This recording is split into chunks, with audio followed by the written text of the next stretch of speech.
On September 2nd, in the waters of the Caribbean, two survivors clinged onto the overturned hull of their destroyed vessel, becoming the central figures in a controversy now pressing heavily on the U.S. military and Congress.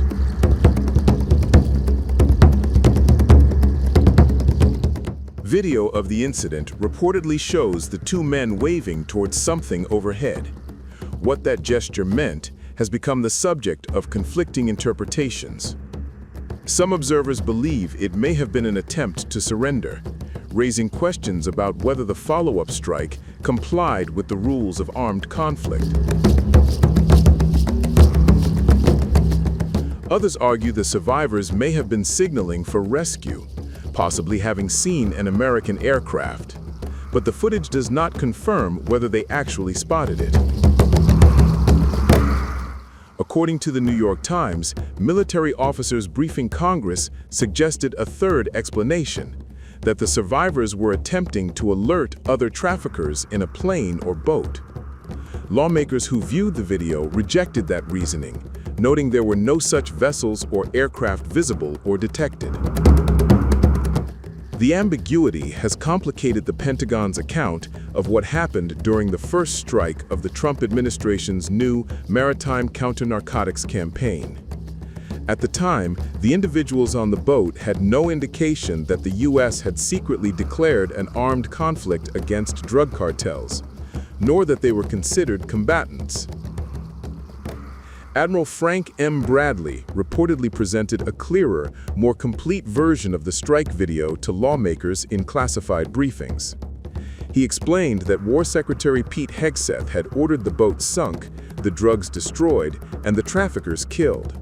However, Bradley emphasized that Hegseth had not issued a no-quarter directive that would require killing survivors under all circumstances. The debate over the video, the interpretation of the survivors' gesture, and the legal framework governing the strike has intensified congressional scrutiny. And as the questions mounted, U.S. Southern Command on Thursday announced another maritime strike, its 22nd, killing 4 more individuals in the Eastern Pacific. Now, as the operation continues, the legal and strategic questions do as well. And the video of 2 survivors waving from an overturned boat remains at the center of the inquiry. Over the waters of the Caribbean, a harrowing moment captured on video has shaken Washington and stirred fierce controversy. On September 2, 2025, the United States military struck a suspected drug smuggling vessel. The first strike, an airburst munition that exploded overhead, shredding the boat and killing most of the crew. But this is not where the story ends. In footage recently shown to lawmakers behind closed doors, 2 men, shirtless, unarmed, with no visible weapons or communications gear, were seen clinging to a broken section of the boat. For nearly an hour, they struggled to keep the wreckage afloat, desperately trying to survive. Then, according to sources familiar with the video, the orders came. 3 more munitions were fired at the damaged vessel. You see their faces, their bodies, and then another strike. Boom, boom, boom. The follow-up attack killed the survivors. Behind the closed doors of Capitol Hill, reactions split along party lines. Some lawmakers called the video deeply disturbing, questioning whether the second strike, aimed at men who were clearly incapacitated and shipwrecked, violated the rules of war. Others defended the attack, arguing it was justified because the boat was suspected of carrying drugs destined for the United States. Any American who sees the video that I saw will see the United States military attacking shipwrecked sailors. Bad guys, but attacking shipwrecked sailors. Now there's a whole... But what I saw in that room was one of the most troubling things I've seen in my time in public service. You have 2 individuals in clear distress, without any means of locomotion, with a destroyed vessel, who were killed by the United States. The Admiral confirmed that there had not been a kill them all order, and that there was not an order to grant no quarter. Yeah, I want to thank Admiral Bradley and General Kane for coming to brief about the strikes on September 2nd. which were righteous strikes. These are narco-terrorists who are trafficking drugs that are destined for the United States. I saw 2 survivors trying to flip a boat loaded with drugs bound for the United States back over so they could stay in the fight. This was the first in what has now become a 22-strike campaign by the U.S. military against suspected drug vessels, a campaign that, by latest counts, has resulted in at least 87 deaths. As the video circulated in Congress, critics say the footage raises serious ethical and legal questions. Did those final moments deserve mercy or a missile? But to me, the issue under law is, and this would be international law that we're talking about, is the person in the water or did combat or out of the fight? So as we've heard, different lawmakers say different things about that. Obviously, I have not seen the video myself, but the commander is the one with intelligence. And even if we see the video, there's things not on the video that are going to be important to the calculus of whether these people, as have been reported, hanging onto the boat, trying to flip the boat over, are in or out of the fight. Being out of the fight is out of the fight. So if they're engaged in any type of activities, then I would argue that it is not a violation of the law of war. Now, having said that, just because something is legal doesn't mean that a commander must pursue that action. He may have other options. Even if you watch that video, you've got to know, okay, how far off of the coast of Venezuela was this boat? Where are there other forces? If they're saying they're calling other people, where are those people? Where are the U.S. forces in relation to all of this? So those type of things not on the video would be important to me to know whether these people were truly engaged in the fight or not. And the hard part is when we talk about oars to combat, we're really talking about someone floating around in the water helpless. And the initial descriptions, at least that I've heard from Senator Cotton, don't describe that. This is the problem with this whole premise that there's an armed conflict. There's not, okay? And there was no fight to get back to as a result. What we have are 2 men who were struck out of the blue by an airstrike, okay, clinging in desperation to a vessel and trying to ride it so they don't drown, okay? Seems an incredibly horrific situation, and then the U.S. government kills them. Okay, the premeditated killing of people outside of armed conflict we typically refer to as murder. Well, we need more transparency across the board. We need the video, full videos, not just of the attack on September 2nd, but for all the attacks, as horrific as these snuff films might be. The American public needs to be confronted with them. Hopefully, it will move the needle in terms of public sentiment and sentiment of focus on Capitol Hill. We need the legal opinion from the Department of Justice that blesses these attacks in some way.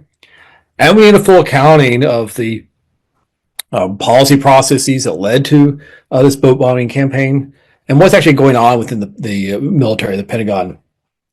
What are they actually targeting? Who's giving what orders? I think all needs to be drug out into the sunlight. And so there's a lot of work for Congress to do in terms of oversight, and not just limited to this strike, and not just limited to the actions of the Department of Defense. Obviously, we haven't seen this video from the second. There's some speculation, and reporting on what it shows. We don't know that for certain. But again, the nuances that are less important than the overarching conclusion that these strikes are almost certainly unlawful, regardless. There is no armed conflict. The world is now watching, demanding accountability and transparency, even as officials insist the war against narcotics must go on.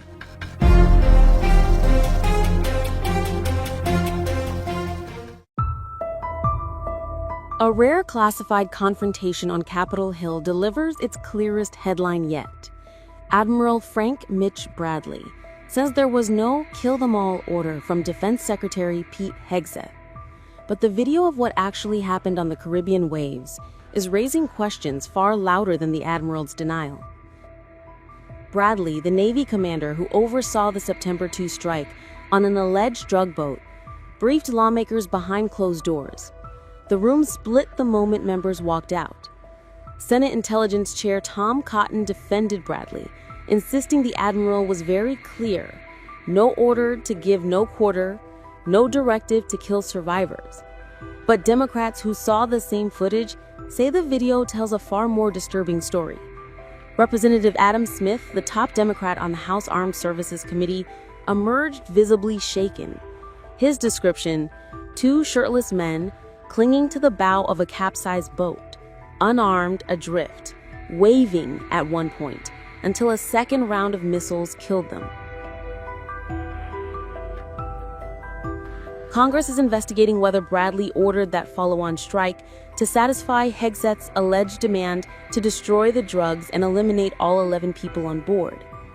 Legal experts say such an order, if proven, would violate the laws of military warfare. Bradley denies it. Cotton claims the men were trying to flip the drug-laden vessel back upright to stay in the fight.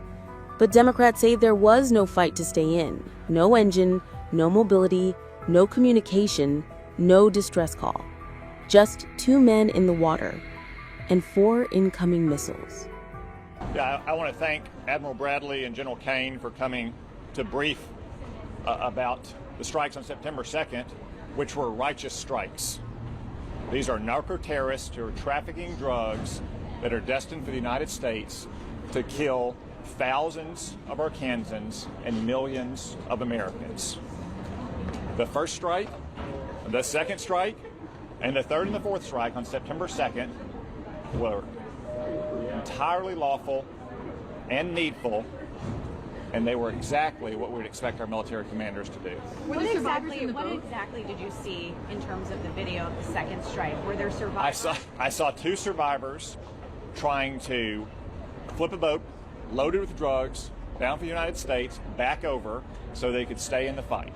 And potentially, given all the context we heard, of other narco-terrorist boats in the area coming to their aid to recover their cargo and recover those narco-terrorists. And just like you would blow up a boat off of the Somali coast or the Yemeni coast, and you'd come back and strike it again if it still had terrorists and it still had explosives or missiles, Admiral Bradley and Secretary Hegseth did exactly what we would expect them to do. Congressman Hines said it's one of the most disturbing things he's seen in his career. Did that match Who did? What you, Congressman Hines?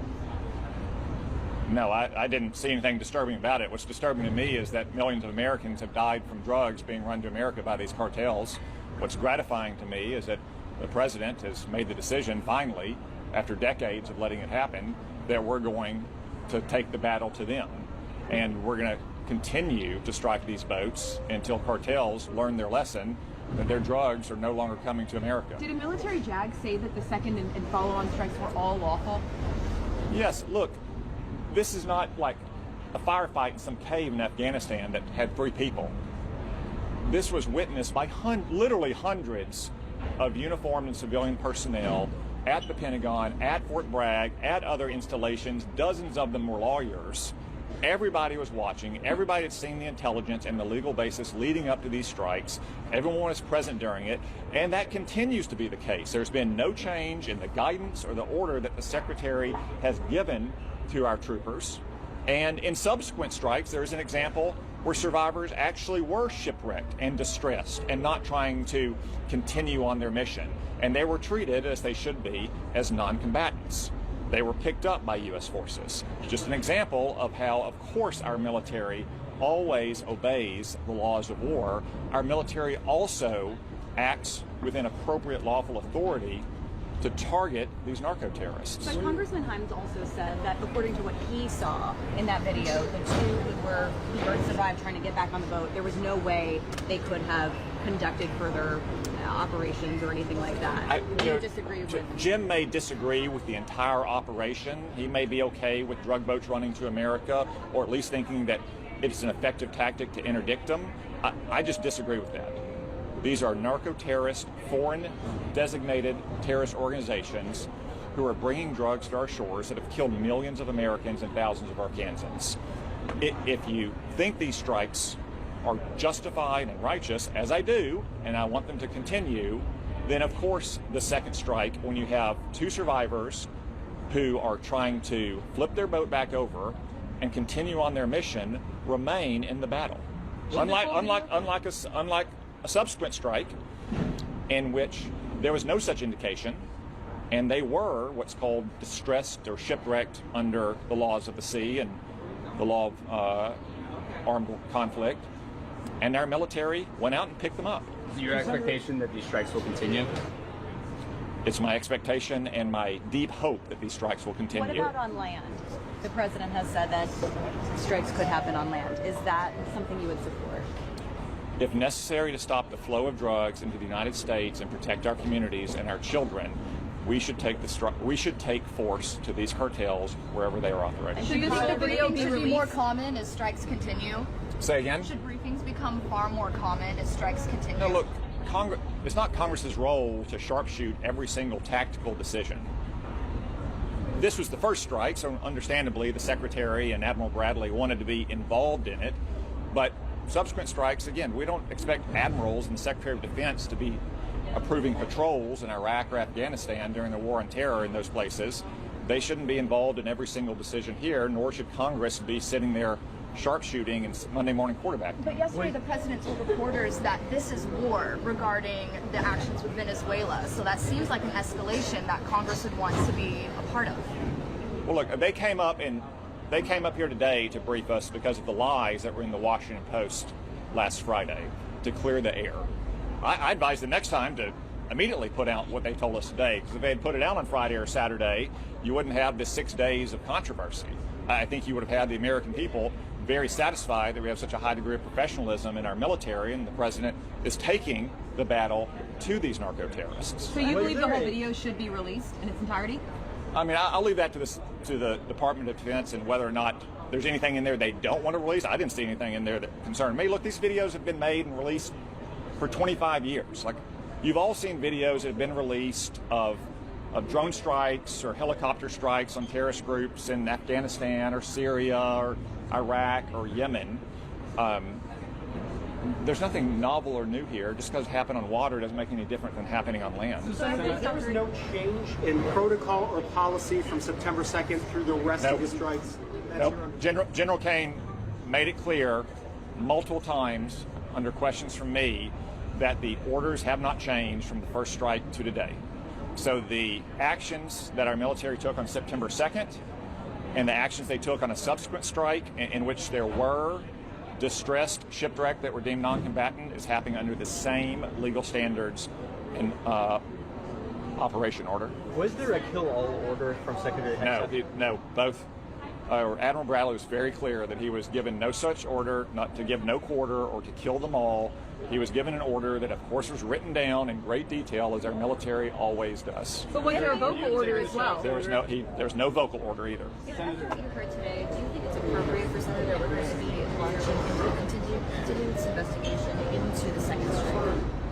Well, I mean, I think what we saw today and what Senator Wicker and Senator Reid on the Armed Services Committee saw today is a very thorough inquiry into exactly what happened. I can't say what's going to happen on the committee in the future, but I think what happened today with General Kane and Admiral Bradley coming up and showing us the videos, kind of talking through everything that led up to September 2nd, is a very thorough review of what's happened. No more information is needed.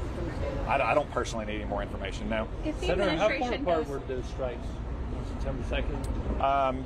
I mean, they're several minutes apart. You had obscurance, both the smoke from the first strike and then cloud cover as well. I couldn't tell you exactly how long. But minutes, they weren't. Minute. I think minutes. Yeah. Minutes, not hours. Senator, I don't think so. Senator, you said that the strikes were righteous, that there were 4 of them. Would you have taken the same shot if you were in that position? If I was Admiral Bradley and I'd been delegated that authority, absolutely. And I'd do it again. Was there more than 4 shots? Based on the briefings. No, there's 4. Based on the briefings you received, do you agree with the president that we are at war in these engagements? These drug cartels have been waging war against the American people for decades, and we are finally simply joining it.